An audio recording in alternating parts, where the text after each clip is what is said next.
Assalamualaikum warahmatullahi ta'ala wabarakatuh. Pada kesempatan dan pertemuan yang berbahagia ini, kita akan belajar dan membahas mengenai materi PAI bab 1 kelas 10 yang bertema meraih kesuksesan dengan kompetensi dalam kebaikan dan etos kerja. Kita langsung saja ke materi. Kompetisi dalam kebaikan diartikan sebagai berlomba-lomba untuk berbuat kebaikan. Di dalam Al-Quran, hal ini disebut fastabiqul khairat. Fastabiqul khairat bisa dalam bentuk ibadah, hablu minallah, hubungan langsung dengan Allah, seperti sholat berjamaah tepat waktu dan membaca Al-Quran setiap hari. Kemudian fastabiqul khairat bisa juga berbentuk muamalah, hablu minannas, atau hubungan kepada sesama manusia, seperti membantu tetangga yang membutuhkan pertolongan, ikut bergotong royong, dan menyantuni anak yatim. Dalam surat Al-Maidah, surat yang kelima, ayat 48, tentang kompetisi dalam kebaikan, Allah Subhanahu wa ta'ala berfirman, A'udzu billahi minasyaitonir rajim. Bismillahirrahmanirrahim. Wa anzalna ilaikal kitaba bil haqqi musaddiqan lima baina yadayhi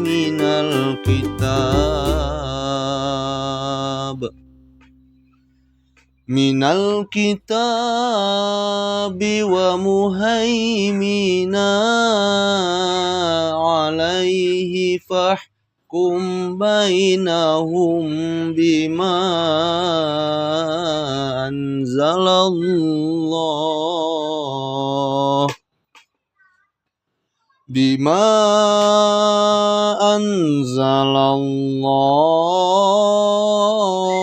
wa la tattabi' ahwa'ahum amma ja'aka minal haqq. Likulli ja'alna minkum syir'atan wa minhaja.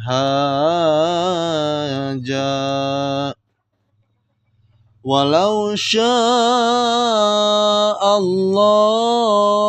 laja'alakum ummatan wahidatan walakin liyabluwakum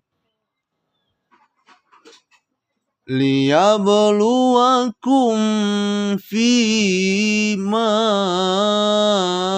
atakum fastabiqul khairat.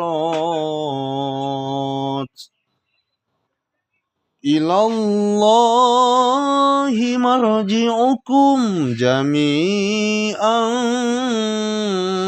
fayunabbi'ukum bima kuntum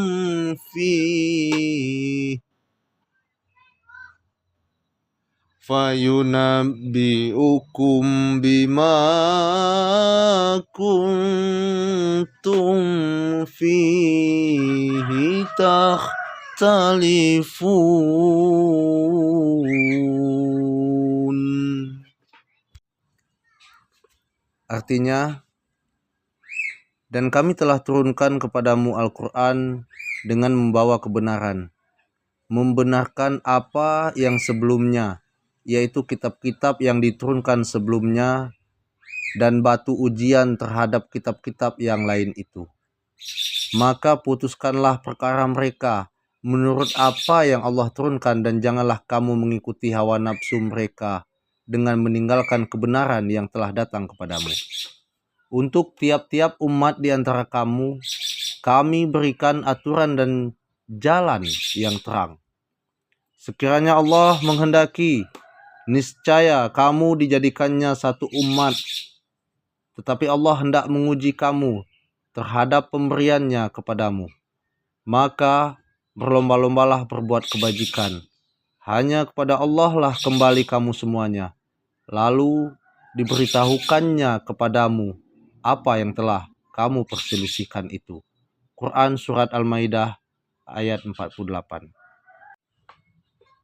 Isi kandungan Quran Surat Al-Maidah ayat 48. Menurut tafsir Al-Misbah, Quran Surat Al-Maidah ayat 48 mengandung pesan-pesan mulia sebagai berikut. 1. Al-Quran diturunkan oleh Allah Subhanahu wa Ta'ala dengan hak kebenaran, yakni hak dalam kandungannya, turunnya, maupun yang mengantarnya turun, yakni malaikat Jibril alaihissalam. Yang kedua, kitab Al-Quran berfungsi membenarkan kitab-kitab sebelumnya, yakni kitab Taurat yang diturunkan kepada Nabi Musa alaihissalam, Zabur yang diturunkan kepada Nabi Daud alaihissalam, dan Injil yang diturunkan kepada Nabi Isa alaihissalam. Yang ketiga, kitab suci Al-Quran juga menjadi pengawas, pemelihara, penjaga kitab-kitab terdahulu, dan menjadi tolak ukur kebenaran terhadapnya, serta menjadi saksi untuk keabsahannya. Yang keempat, Allah Subhanahu wa Ta'ala memerintahkan agar menjadikan Al-Quran sebagai pedoman hidup. Yang kelima, tiap-tiap umat memiliki aturan atau syariat yang akan menuntunnya menuju kebahagiaan abadi. Yang keenam, Allah Subhanahu wa Ta'ala telah menjadikan syariat Nabi Muhammad SAW sebagai penyempurna syariat para nabi terdahulu, serta membatalkan syariat sebelumnya. Yang ketujuh, umat Islam diperintahkan untuk berlomba-lomba dengan sungguh-sungguh dalam berbuat kebaikan dan menghindari perdebatan. Tidak perlu hingga menghabiskan waktu sia-sia. Di surat lain, yakni surat Al-Baqarah ayat 148, Allah Subhanahu wa Ta'ala berfirman, A'udzu billahi minasyaitonir rajim. Bismillahirrahmanirrahim. Walikulli wijhatun huwa muwalliha fastabiqul khairat aynama takunu ya'ti bikumullahu jami'a innallaha ala kulli syai'in qadir.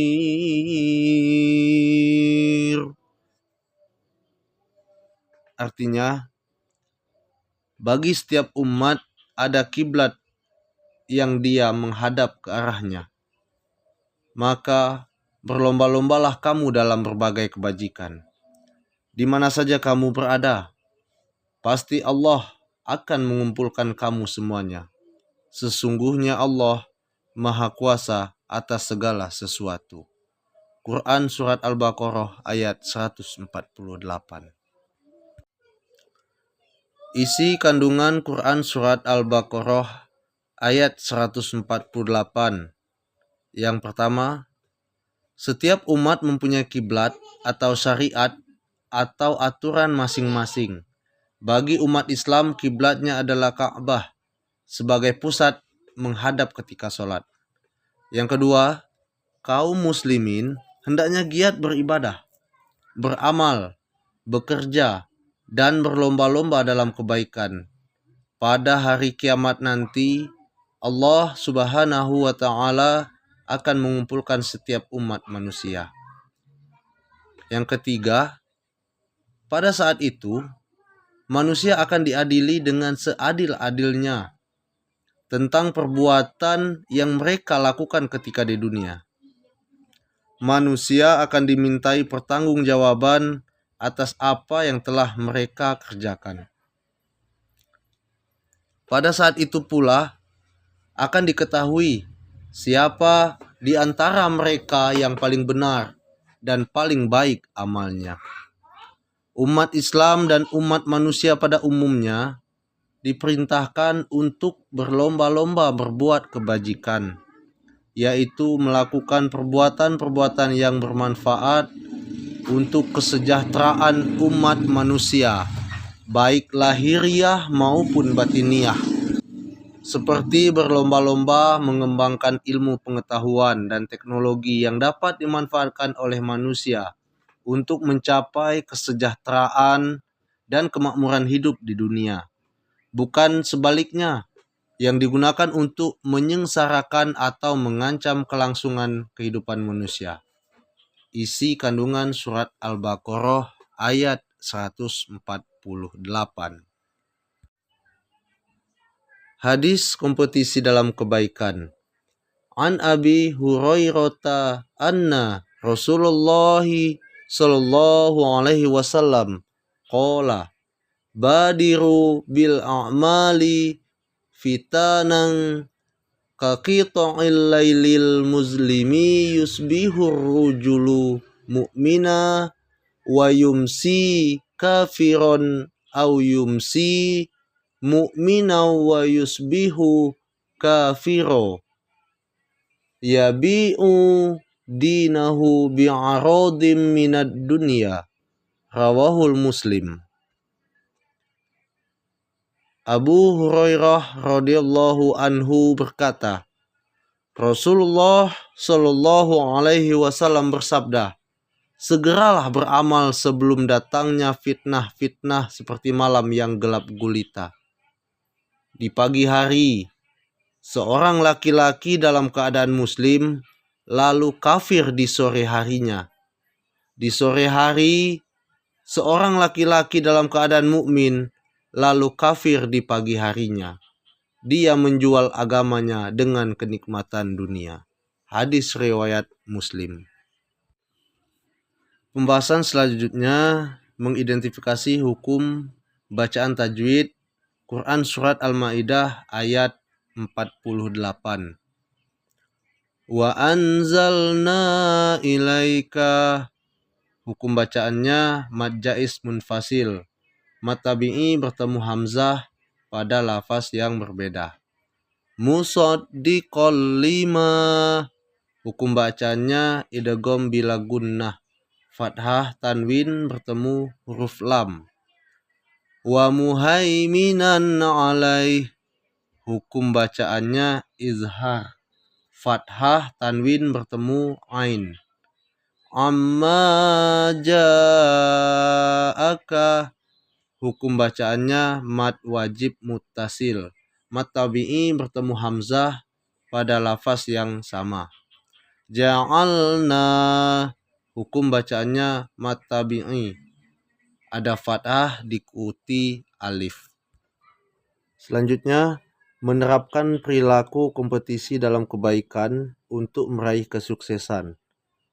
Yang pertama, mengawali suatu amal kebaikan dengan membaca basmalah dan berdoa kepada Allah Subhanahu wa Ta'ala agar diberikan kelancaran dan keberkahan. Yang kedua, melakukan semua amal kebaikan dengan penuh optimis dan semangat. Yang ketiga, menjaga konsistensi atau bersikap istiqomah amal kebaikan sudah kalian lakukan. Yang keempat, mempelajari ilmu yang terkait dengan peningkatan kualitas amal kebaikan. Yang kelima, membiasakan diri beramal secara bersama-sama dengan melibatkan orang banyak. Yang keenam, mengabati, meniru, dan memodifikasi amal kebaikan yang telah dilakukan oleh orang lain.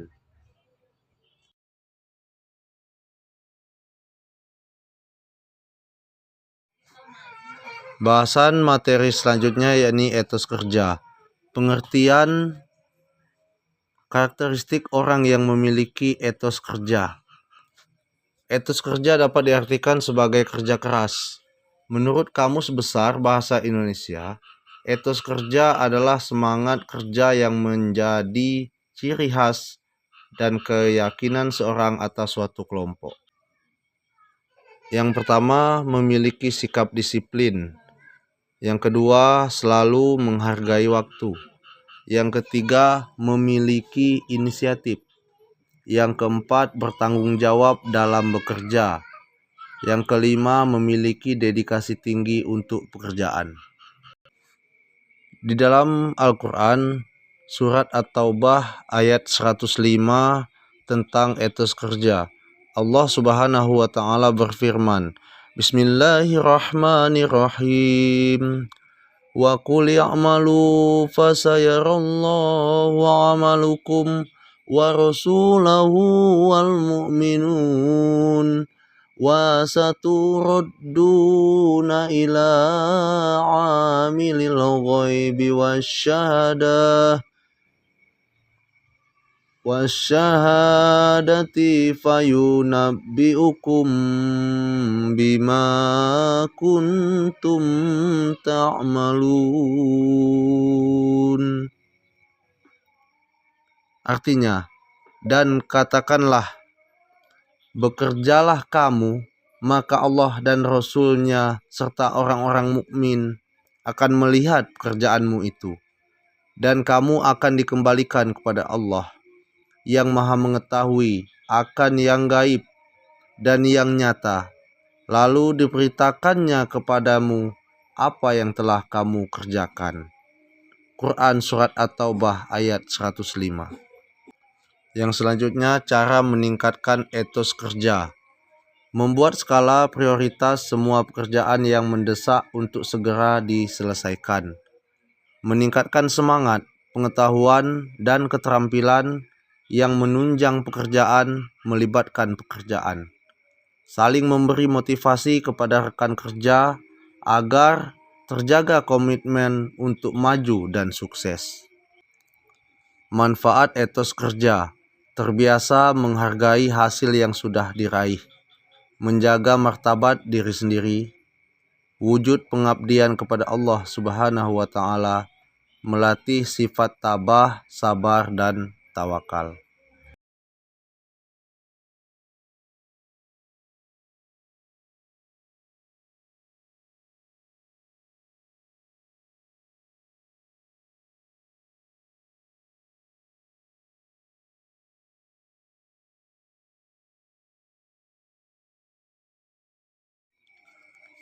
Kesimpulan. Yang pertama, Quran Surat Al-Maidah ayat 48 berisi perintah dalam kebaikan. Yang kedua, Al-Quran diturunkan oleh Allah Subhanahu wa Ta'ala dengan hak kebenaran dan membenarkan kitab-kitab sebelumnya. Yang ketiga, Al-Quran adalah muhaimin terhadap kitab-kitab terdahulu karena ia menjadi saksi atas kebenaran kandungan kitab-kitab terdahulu. Yang keempat, Al-Quran memelihara dan mengukuhkan prinsip ajaran ilahi yang bersifat universal dan mengandung kemaslahatan abadi bagi umat manusia sepanjang masa. Yang kelima, Quran Surat At-Taubah ayat 105 berisi perintah untuk bekerja keras ataupun etos kerja. Baik, cukup sekian pembahasan materi PAI untuk kelas 10 tentang kompetisi dalam kebaikan dan etos kerja. Kurang lebihnya kami mohon maaf. Kepada Tuhan kami mohon ampun. Jazakumullah khairan katsir. Wassalamualaikum warahmatullahi taala wabarakatuh.